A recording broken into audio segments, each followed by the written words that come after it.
Dante Marcoleta would like to interpolate a good sponsor. Senator Dante Marcoleta is recognized. Thank you. Maraming salamat, Mr. President. Pwede po bang makapagtanong ng mga ilang katanungan lamang, Your Honor, para po sa ikababatid pa ng ilang mga bagay-bagay patungkol po sa inyong privilege speech. Gladly po, Mr. President, sa Ginoo mula sa Pampanga at Tarlac. Salamat po. Nung nakaraang linggo po, Mr. President, ako po ay inimbitahan ng bagong ambassador ng China doon po sa kanilang embassy na parang residente rin dito sa Makati. Ako naman po ay nagpaunlak sapagkat ipinadala po nila yung invitation sa akin. Isa po sa napag-usapan namin, Mr. President, ay kung paano po natin talaga magawa ng paraan na mawala po yung pag-iiringan, pag-aawayan at sana ay ma-stabilize po natin, ma-de-escalate po yung nangyayari po sa ngayon sa pagitan ng ating dalawang bansa. Ang sabi ko po sa kanya, Mr. President, ganun din po ang pakay ng aming bansa. Sino naman kako ang papayag naman na sa araw-araw kako na ginawa ng Diyos sa atin ay puro na lang kaguluhan ang nakikita. Hindi magiging pabor sa atin at sa ating mamamayan. Ang sabi po niya sa akin, Mr. President, na ito po ay gusto ko rin ibahagi sa ating Honorable Risa Ontiveros, Senator Ontiveros, ay yung kanilang kagustuhan talaga maisantabi natin, yung dispute ngayon. Ang sabi ko sa kanya, bakit kasi nakikita natin yung mga barko ninyo, kung minsan binubomba ninyo ng tubig yung mga ilang mangingisda namin o kaya yung nagre-resupply ng aming provision sa Ayungin Shoal. Hindi ba natin may iwasan yun? Sabi kong gano'n sa kanya. Alam mo, sabi niya, Mr. President, nung panahon ng dating Pangulo, ginawa na natin yun. We have a relative peace nung panahon na yun. Ang problema sa ngayon ay, maski ikaw, makikita mo naman, binanggit niya po yung nangyari sa ginawa yata ng spokesperson ng Coast Guard. At ng Task Force West Philippine Sea. So yun po, na Mabuting Ginoo. sana naman ay pakaiwasan din natin yung gano'n sapagkat kung negative naman yung nakikita rin namin, hindi na naman po pwedeng hindi naman kami sumagot sapagkat ang ginawa naman nila ay they depicted our president in a very negative manner.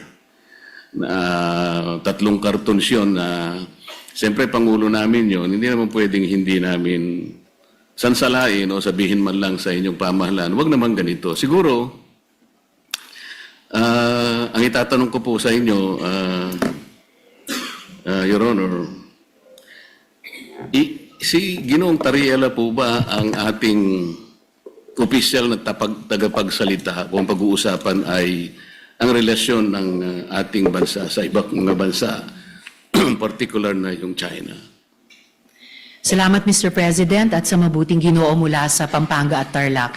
Sa pagkakaalam ko po, Mr. President, si Commodore Tariela ay spokesperson ng Task Force West Philippine Sea na binuo po batay sa polisiya ng buong gobyerno natin ng whole of government approach sa ganitong kahalagang usapin ng foreign policy. At dala po niya yung updated na dokumentasyon ng ating mga kung may positibo at unfortunately mas maraming negatibong mga engagements ng gobyerno ng China sa ating karagatan, lalo na yung paghaharas po sa mga barko at mga ibang vessels ng Philippine Navy at Philippine Coast Guard, yung pagkait po sa ating mga mangingisda ng access sa kanilang kabuhayan sa traditional na fishing grounds natin, yung pag-i-interest din po nila sa ating mga gas and oil reserves sa ilalim ng ating karagatan. At sa lahat po, so far, nang nasaksihan ko pong mga pananalita ni Commodore Tariela, batid ko po ang kanilang taguyod talaga sa pambansang interes ng ating bansa.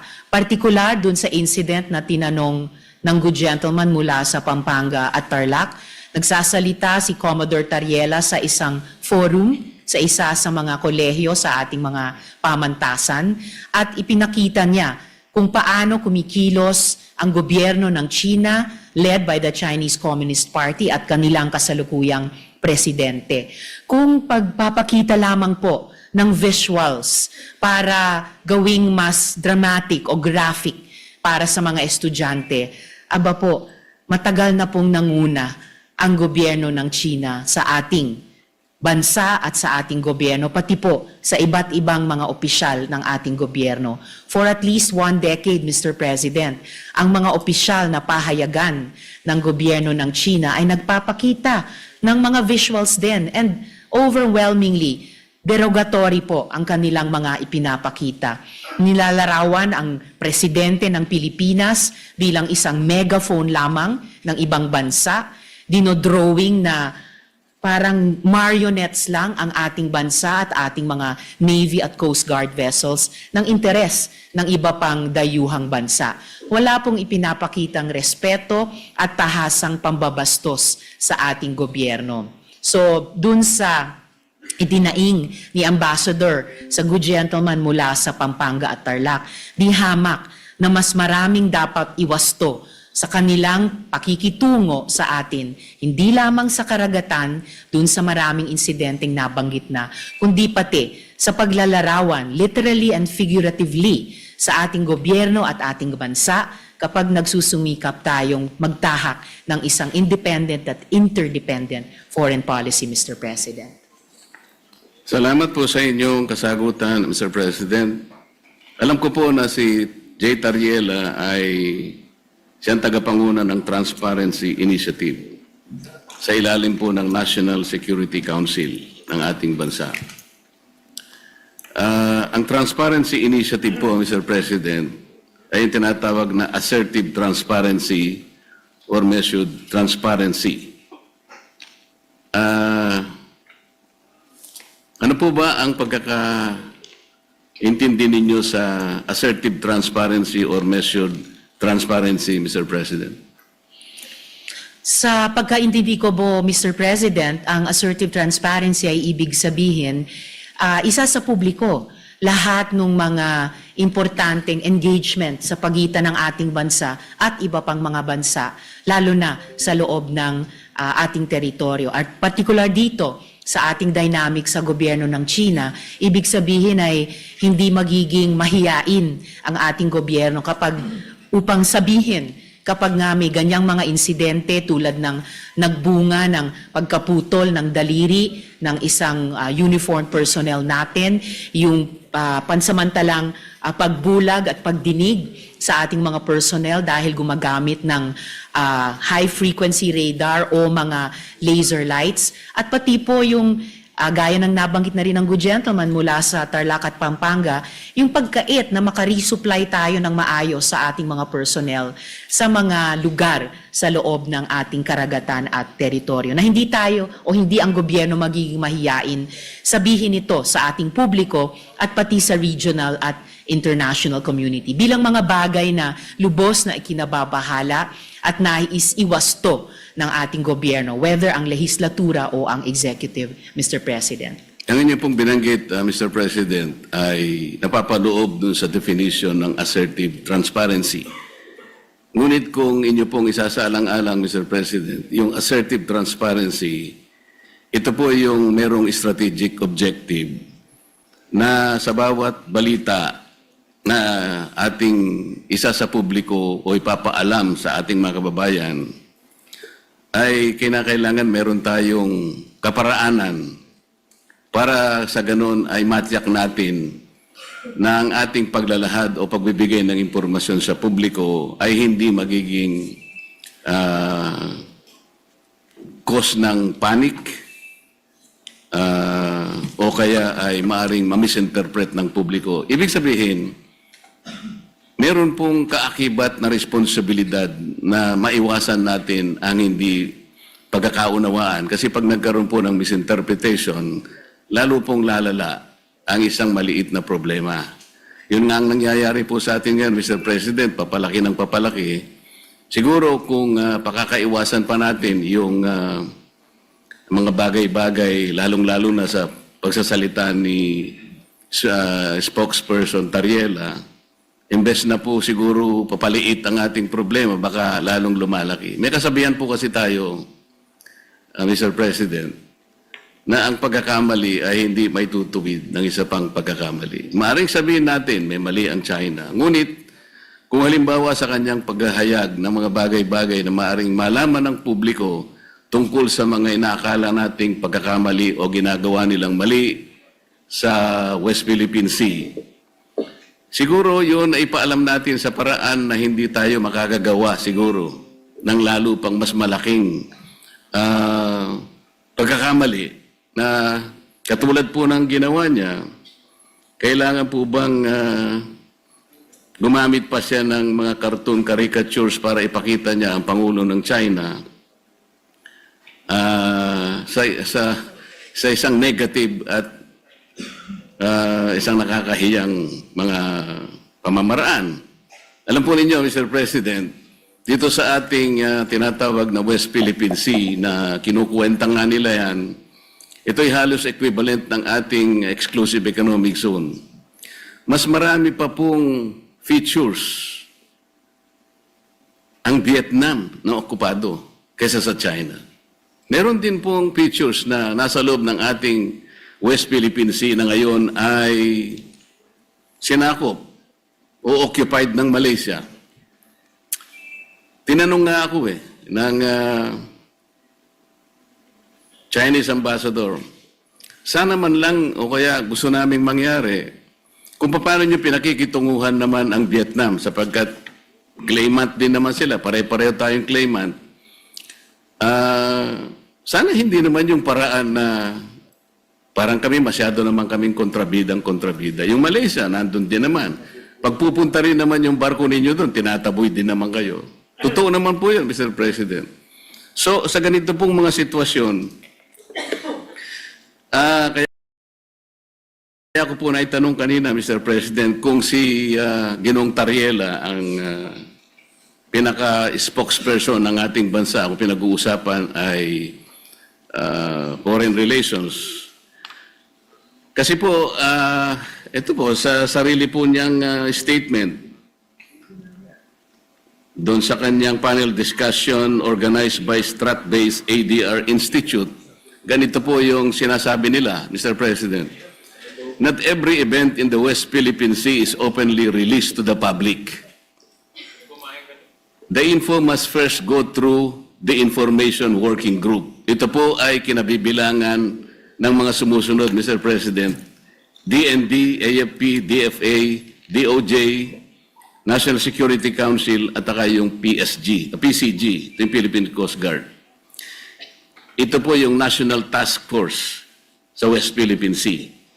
Kapag ka po yung IWG, ito po yung, ay na-process na po yung information at nagkaroon ng desisyon na i-release, tsaka lamang po i-release. Ibig sabihin po nito, talagang pinakaiingatan din natin na kahit paano ay makagawa tayo ng diplomatic kings or whatever.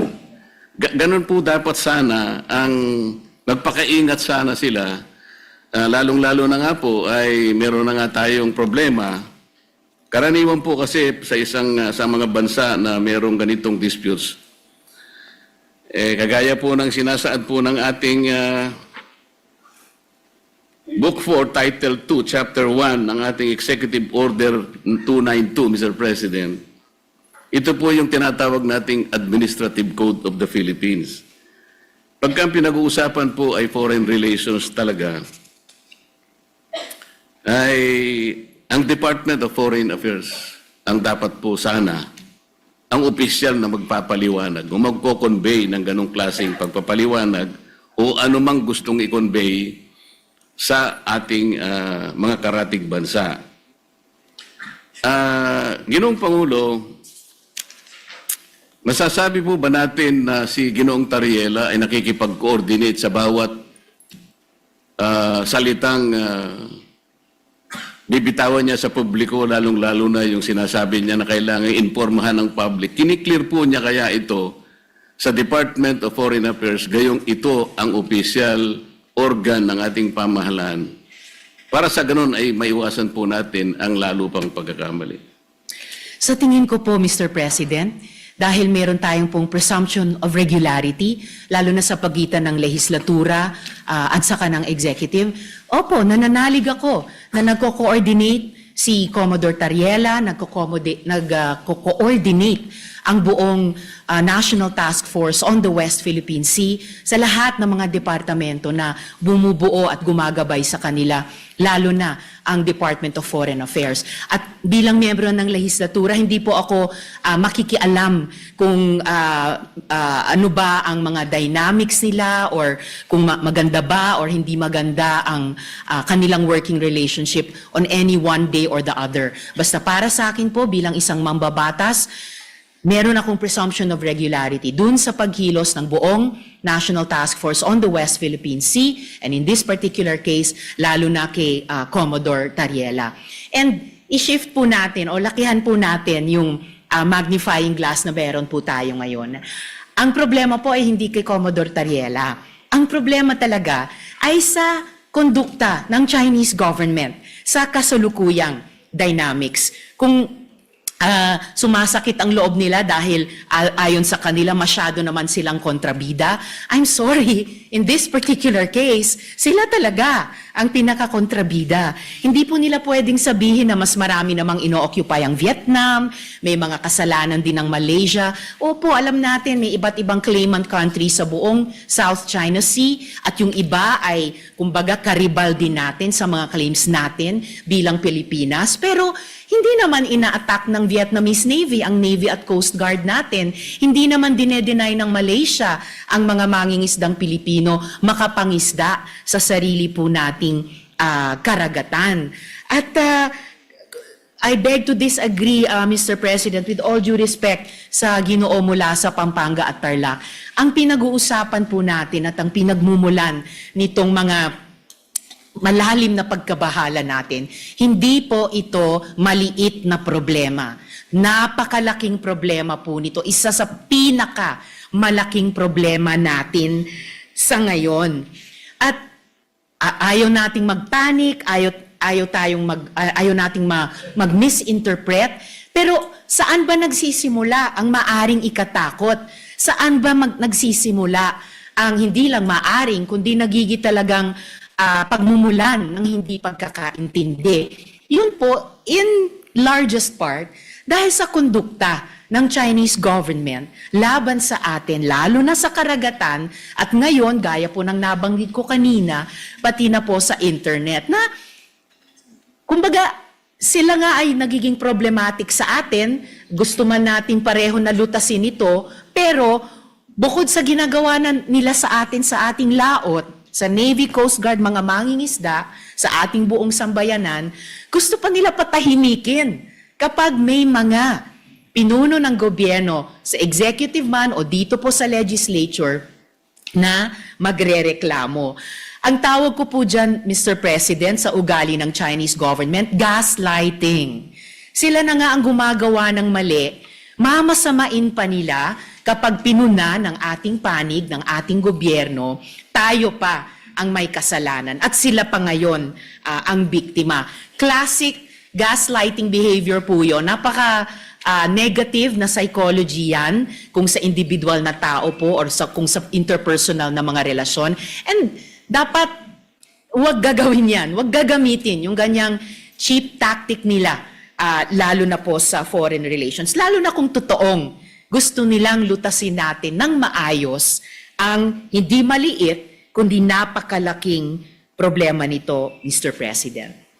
Mr. President, sa tanong ko po kanina kung ikinukonsulta ni Ginoong Tariela sa DFA ang kanyang mga ginagawa at pagpapahayag sa publiko, at ang sinagot po ay siguro naman po, maaari sapagkat yung pong presumption of regularity. Alam po ninyo, nakausap ko ang Secretary of the Department of Foreign Affairs. hindi po siya nakikipagkonsulta. Sa totoo lang, sa tansya ko po, nung nag-uusap kami, ayaw din po ng DFA yung ginagawa ni Ginoong Tariela. Nahihirapan nga po sila. Yun ang pagkakasabi sa akin. Dahil imbes na makatulong sa kanilang gawain at sa kanilang responsibilidad na panatilihin natin yung gawin ba nating kahit na medyo mahirap. Ang sabi ko nga sa Chinese Ambassador, Mr. President, alam kong mahirap ang kalagayan natin. Pero kung papayag ka na, ikaw baka ako naniniwala na pwede tayong magsimula na ang lahat ng isipin natin, lahat ng gawin natin ay mga bagay na pwede nating pagkaintindihan. Pwede tayong magkasundo. Doon tayo mauna. Iyon ba naniniwala ka? Naniniwala po sila, Mr. President. Kapag nagsimula tayo sa mga bagay na pwede nating pagkasunduan, halimbawa, sabi ko, yun na lamang ka akong mga isda. Alam ko, ako, ang isda. Walang may-ari yan. Common yan eh. Yan pwede nating pag-umpisahan sa pamagitan ng traditional fishing rights. Sapagkat yung prinsipyo niyan, sabi kong ganyan, although it is covered by international law, hindi ka ako pinag-uusapan dyan ng teritoryo. Kasi kapag ka ang pag-uusapan, napunta na sa teritoryo, problematic na eh. Pero pag-usapan muna natin ang mga isda. Sabi ko sa kanya, Sir President, nagawa ninyo sa Vietnam, nagkaroon kayo ng gulo dyan. Pero bakit nyo nagawa? Nagkaroon kayo ng agreement na partisyon nyo ang isang sukat ng karagatan doon sa Tonkin Gulf sa Vietnam. Nakagawa rin kayo ng ganyang klaseng pag-uusap at kontrata sa pagitan ng inyong bansa at ng Vietnam. Tungkol sa isda rin. At kahit maigting ang labanan ninyo sa pagitan ng Japan at ang bansa ninyo, nagawa nyo rin sa Japan. Ibig ko sabihin, meron tatlong pangyayari dito sa panig ng ating mundo na nagawa nating ayusin kahit isda lang ang pinag-umpisahan natin. Hindi ba natin pwedeng gawin dito sa ating bansa? Sabi niya, pwede. Kaya lang, pakaiwasan naman natin itong ganito kasi, sabi niya. Kami naman nakahanda naman kami. At alam ko, Mr. President, nabasa ko sa dyaryo kaninang umaga, 17 yata sa ating mga fishermen ang kanilang sinalba. Mga bagay na pwede naman nating pasalamatan din sila. Kasi po kung ako po, ayoko din ang ginagawa nila. At sinabi ko rin naman sa kanya ng harapan.